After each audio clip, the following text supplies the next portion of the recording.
Good morning students. Class 11 में आज आपका जो टॉपिक है वो आज है प्रोटिस्टा जगत। ठीक, किंगडम प्रोटिस्टा।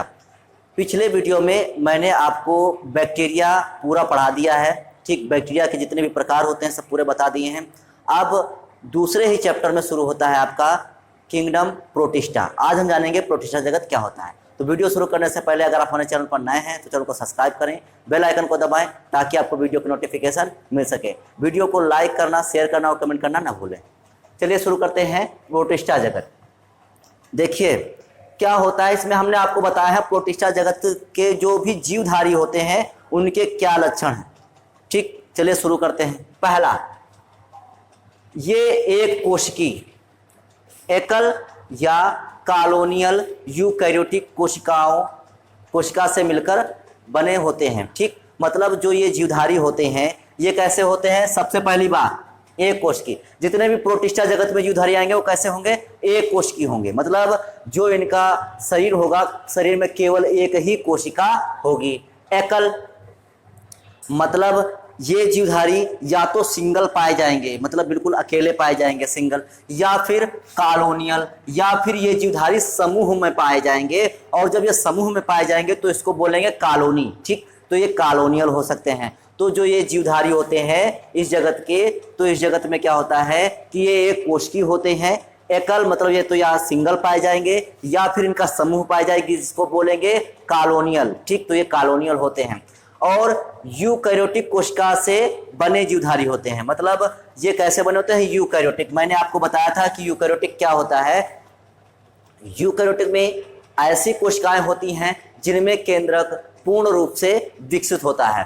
तो जिनमें केंद्रक पूर्ण रूप से विकसित हो उनको क्या बोलते हैं? यूकैरियोटिक बोलते हैं। ठीक, तो यूकैरियोटिक कोशिका से बने जीवधारी होते हैं। तो पहला पॉइंट आपको समझ में आया होगा कि ये एक कोशिकी होते हैं, या तो ये सिंगल पाए जाएंगे या फिर कॉलोनियल पाए जाएंगे, और ये यूकैरियोटिक कोशिकाओं से बने जीवधारी होते हैं। दूसरा, ये प्रायः नम स्थानों या जल में पाए जाते हैं। ठीक, मोस्ट इंपॉर्टेंट, इसका उदाहरण क्या है? सबसे पहले आपको बता दें कि जो प्रोटिस्टा जगत है वो आपको याद करना नहीं है बल्कि याद रखना है। कैसे याद रखना है? क्योंकि जो इसमें जीवधारी आते हैं वो अमीबा, पैरामीशियम, ये सब जीवधारी आते हैं।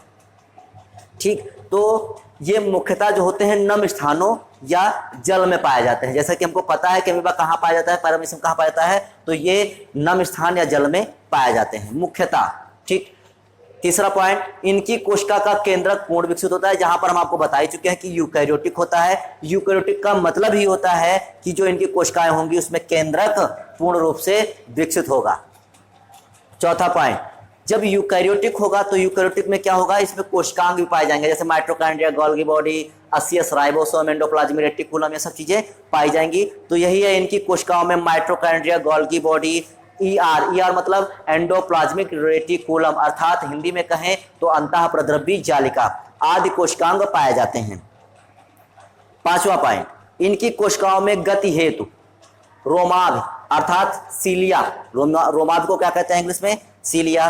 कसाब को इंग्लिश में क्या कहते हैं? फ्लैजेला।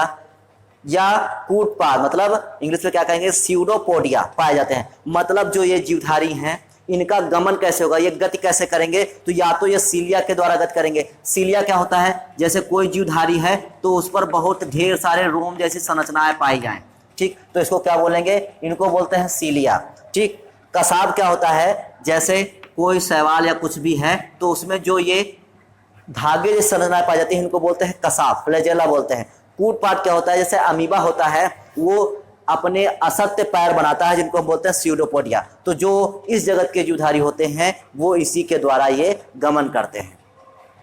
छठा, ये पादपसम, जंतुसम या परजीवी या मृतोपजीवी होते हैं। मतलब क्या है कि इस जगत के जो जीवधारी हैं उनमें या तो ये पोषण कैसा होगा? पादपसम होगा। मतलब जैसे पादप जो से पौधे अपना भोजन प्रकाश संश्लेषण द्वारा बना लेते हैं, तो उस प्रकार से इस जगत के जीवधारी भी अपना भोजन पौधों की तरीके से बना लेंगे, तो इसे क्या कहेंगे? पादपसम। जंतुसम, जैसे जंतु भोजन प्राप्त करते हैं वैसे भी ये भोजन अपना प्राप्त कर सकते हैं। परजीवी, परजीवी का मतलब क्या होता है कि ये दूसरे जीवधारियों के अंदर पाए जाते हैं, मतलब उनसे परजीवी, उनके ऊपर परजीवी होते हैं और रोग उत्पन्न करते हैं, जैसे एंटेमीबा, हिस्टोलिटिका वगैरह। ठीक, तो ये परजीवी के रूप में होते हैं। मृतोपजीवी मतलब ये मृत सड़े गले पदार्थों पर भी पाए जाते हैं, तो ये मृतोपजीवी। तो ये कैसे होते हैं? पादप सम, जंतु सम, परजीवी या मृतोपजीवी भी हो सकते हैं।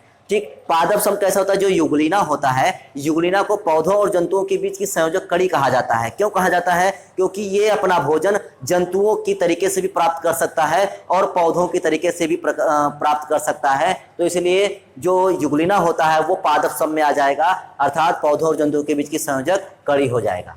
अगला मोस्ट इंपॉर्टेंट पॉइंट, इनमें संचित भोजन, मंड बोले तो स्टार्च, ठीक, उपमंड इंग्लिश में से बोलते हैं पैरामाइलम, और ग्लाइकोजन और वसा। तो इस जगत के जितने भी जीवधारी होते हैं उनमें भोजन या तो मंड के रूप में पाया जाएगा अर्थात स्टार्च, उपमंड मतलब पैरामाइलम, और ग्लाइकोजन और वसा, इन चारों में से ही भोजन किसी न किसी रूप में उनमें पाया जाएगा। अगला, इनमें प्रजनन अलैंगिक या लैंगिक प्रकार का होता है, वर्धी जनन में नहीं पाया जाता है। ठीक, तो इनमें जो प्रजनन होता है अलैंगिक या लैंगिक प्रकार का होता है। तो आज आपने जगत प्रोटिस्टा के प्रमुख लक्षणों को जाना। उम्मीद है कि ये टॉपिक आपको समझ में आया होगा। तो आज के लिए केवल इतना ही, बाकी नेक्स्ट वीडियो में, तब तक के लिए जय हिंद।